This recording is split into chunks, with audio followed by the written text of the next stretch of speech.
Hi everyone, welcome back to the IT and Psychology YouTube channel.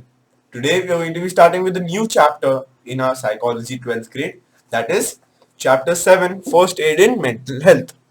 We have completed the first 6 chapters that include the discussion of the concepts and the exercise solutions as well.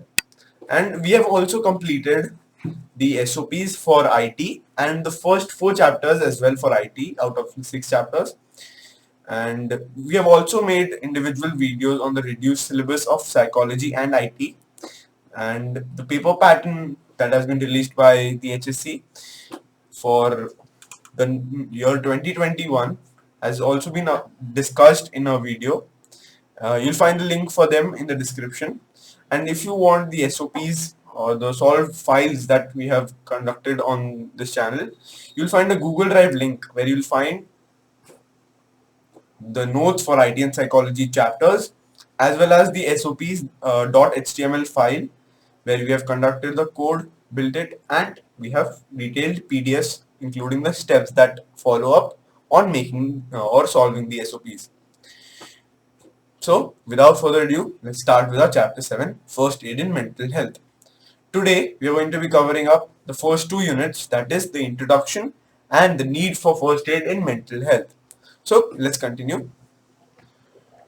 Here we have been given the learning objectives that will give us an efficient overview of what we'll be learning in this chapter.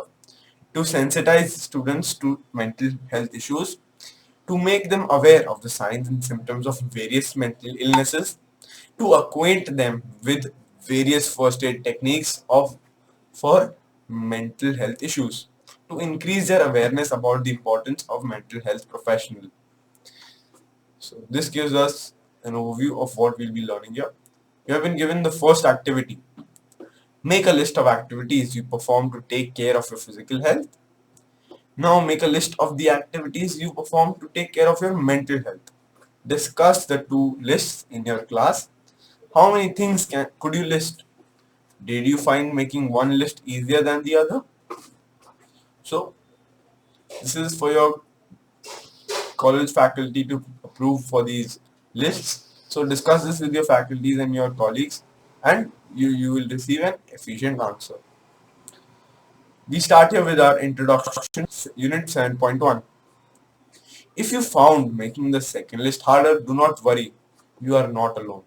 Because many people exercise, many people play sports that let them take care of their physical health. But what an individual does for their mental health is completely off the charts.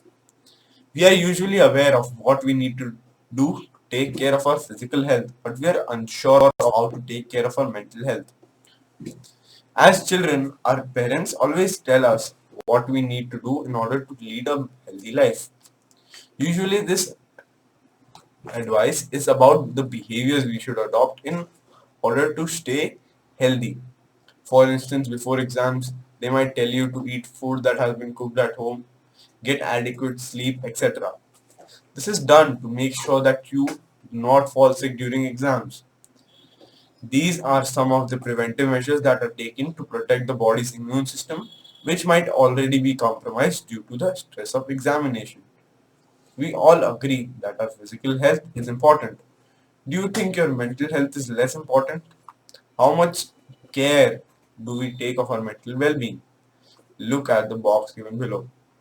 So what has been told to us up till now is that making the lists for your physical health and your mental health, out of these two, making the list for your mental health is much difficult than making a list of what you do to take care of your physical health.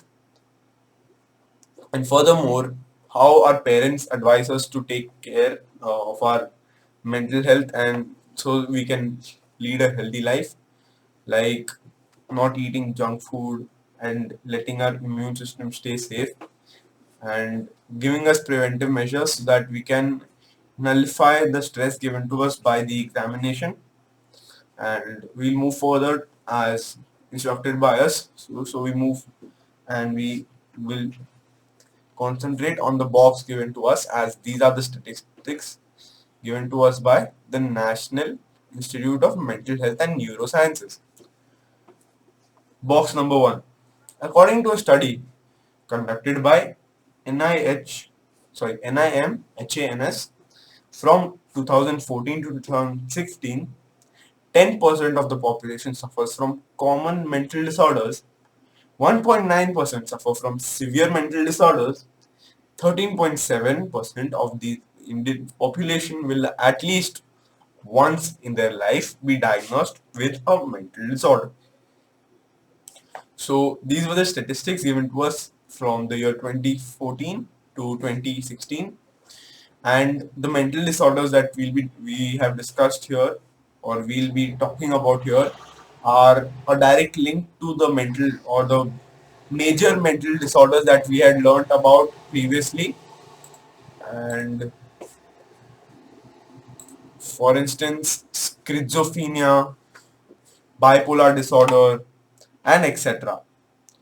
So these were the disorders, and how the statistics given to us by NIMHANS prove that what percentage of the Indian population have gone through mental disorders, how many are currently suffering from it, and how many suffer from severe mental disorders.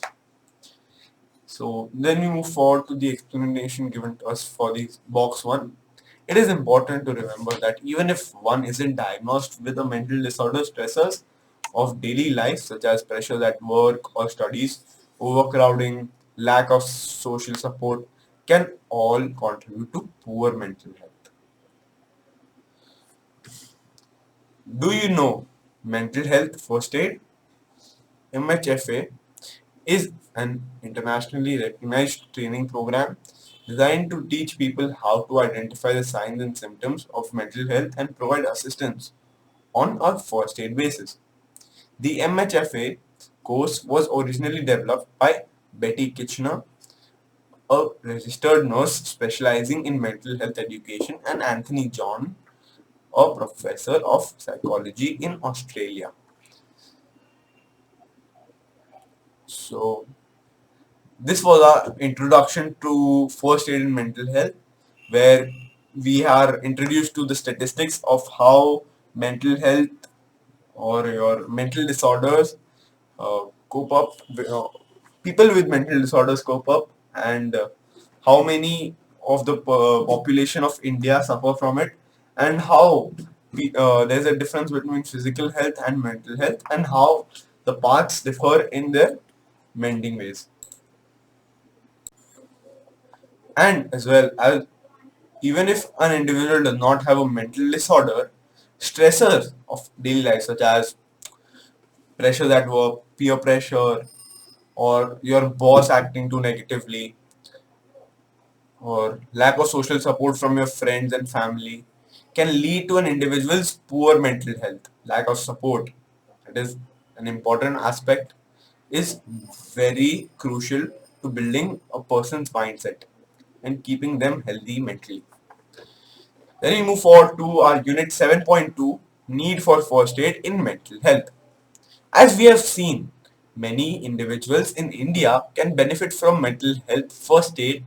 Unfortunately, many do not get the help they need to due to various constraints. So, box number 2 will give us the information about the hurdles that individuals come forward to before receiving treatment or even considering receiving treatment. Lack of knowledge. So lack of knowledge shows us that people do not think that their issues or what is happening to them or what they're facing in their daily life is abnormal, and they usually gel in with it, and they do not know that if and it is easily curable or if they can be helped. So lack of knowledge of all of this, lack of awareness that if they are actually going through such disorders or having a poor mental health, this is where the lack of awareness comes in. Cost of treatment. Many people cannot afford it. Many people cannot afford the treatment or the help, mental health received by professionals. And this is where this is an obtuse part of our society where cost of treatment is actually a very big issue. Then we move forward to non-medical explanations for mental illness like evil spirits, black magic, etc. So still these are actually true because before I guess it was in the year 1400 or so, uh, people used to think that if people are having issues remembering something, if they are too smart at something, or they are very pessimistic, they would have some ghost on them, or what do you call it? They would be possessed, or they have done some black magic on them, and etc. Or another thing, when people used to be good at something, like if a person, and this was old times, when people used to be able to solve difficult equations or actually navigate their way using the stars, people used to think of them as witches, which was another backtracking to what evolution was. So that's a big no-no. Then we move forward to shortage of trained mental health professionals. Then we have unwillingness of the individual and the family members to get treatment due to stigma. Untrained individuals giving wrong advice, slow improvement in the individual's behavior. So here the shortage of trained mental health professionals, where the this pointer here and this pointer here is connected because untrained individuals are more common to be found here, whereas professionals are rare and their advice is very crucial to individuals going through poor mental health or mental disorders, and unwillingness of the individual's family members to get treatment. This is a big aspect or a big obstacle. Slow improvement in the individual's behavior. So this takes time, and anyways people want everything to be fast, so they won't be patient enough for an individual to overcome this any disorder. Given below are some of the reasons why first aid in mental health is required. The first one being stigma associated with mental illness. Shame. People do not always know how to respond. People with mental illness do not always seek help. So these are the four aspects we'll be coming across, and then we'll move accordingly. So we start here with our first one, stigma associated with mental illness. So one of the major obstacles to getting help from a health professional is the stigma that is attached to mental illness. We fear things we do not understand. In the same way, our lack of understanding of mental illnesses makes us fear it. So, another example of why people fear things that they do not understand.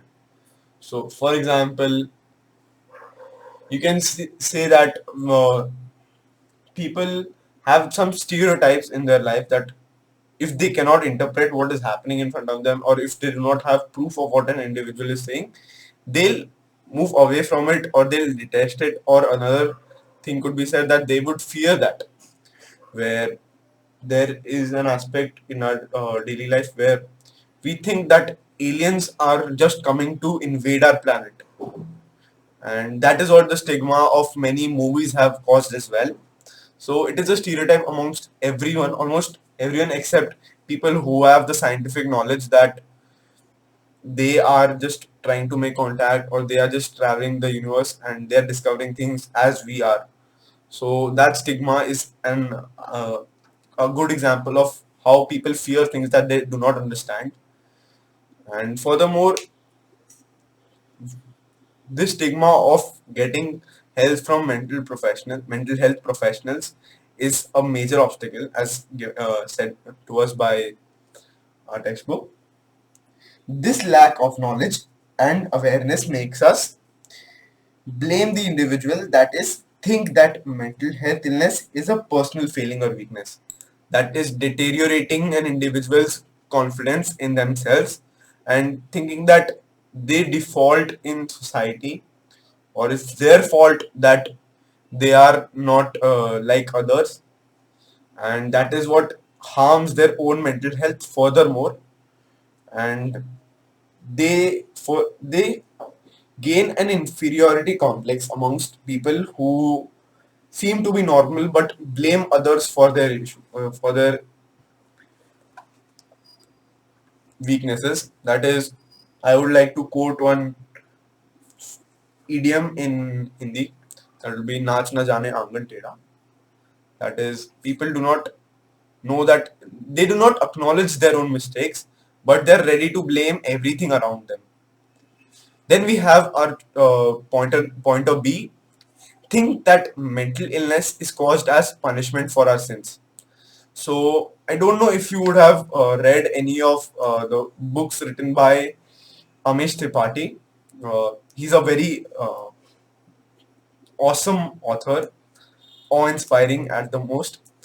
There was a chapter or a book, I may say, where it had been written that in the old times, or in as it is a fiction novel, it had been written that people were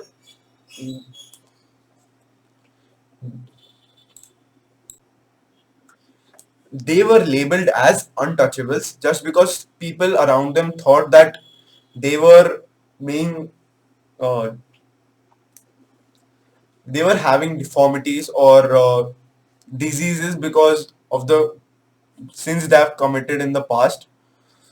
And so these stereotypes began to think of them as lowly people, and furthermore deteriorating the quality of society, as anyways people are attracted to what is wrong, and they always reflect their wrong persona from what is actually correct.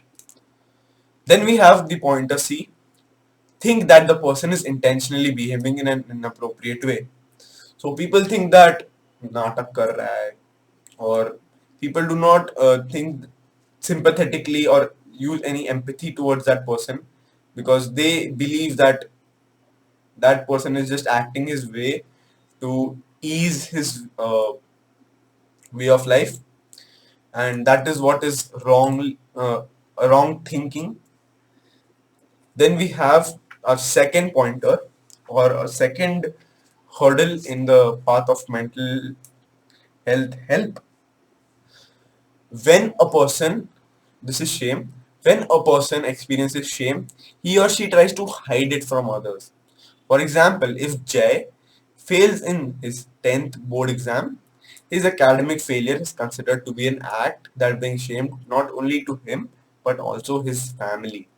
As a result, they withdraw from social interactions. So this is a very good example of how people think that just because of one thing, the entire family is ashamed to talk to anyone. But this is what the stereotype of our society is, and we'll have to embrace it one time or the other. But we have to make our complete efforts to change it instead of just enforcing them on ourselves. Then we have a further explanation on shame. When we experience shame, we do not want to talk about it. It prevents us from reaching out to others, and therefore we do not seek help. It is important to remember that mental illness is caused by a complex combination of factors like genetics, social, socio-cultural factors, environmental factors, etc. It is never caused because of personal weakness. Thus, blaming the individual who has been diagnosed with a mental illness is not helpful. Instead, it will be beneficial to provide support and show understanding towards the individual. So understanding what a person is going through and knowing that you will also face the same thing if you make fun of it, and it is actually wrong of you because that person is in need of support and not you making a fun of him or her. And a person needs to come forward as well, because I know what kind of isolation shame causes you to go into, but that isolation just makes your pain a lot more worse than it should be. Then we have our next hurdle, that is people do not always know how to respond. We really want to help our friends who come to us for advice, but we aren't always successful as we do not know exactly what to say. In these cases, we might do more harm than good. Let's see the case of Amit and Sham. So we have an example given to us of for the two cases of the conversation of Amit and Sham. My elder brother, whom I am very close to, will be going abroad to study. Maybe talking to my best friend, I'm sorry, will make me feel better.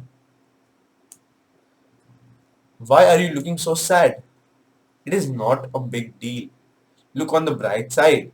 You got to spend time with him for years. I don't even have any siblings. You should feel happy that you have one.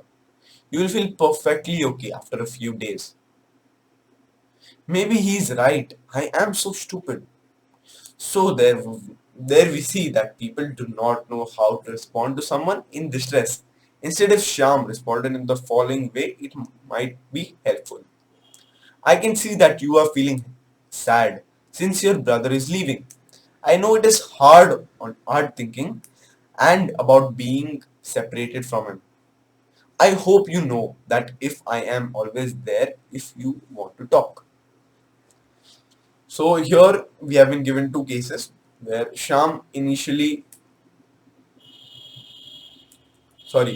initially tells Sham that what is currently happening with him, but Sham gives a very unorthodox response where Amit falls into a much deeper inferiority complex than he already was, and thinking of himself to be stupid. Whereas if Sham would have given a much more supportive answer, that would have been a pillar that would have helped him much further in life.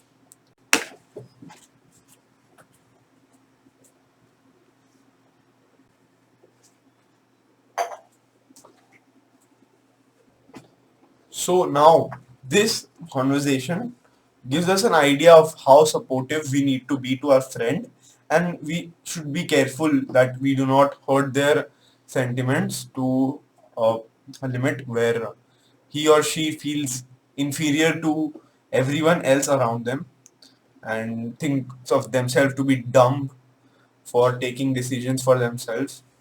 So this is what our hurdle number 3 explains to us. Then we move forward to our hurdle number 4. But before that, we have the word of caution. We must always remember that, like in the case of physical illness, which is treated by a board of certified medical doctor, in the case of mental illness, also medication and therapy must only be given by a trained and certified mental health practitioner.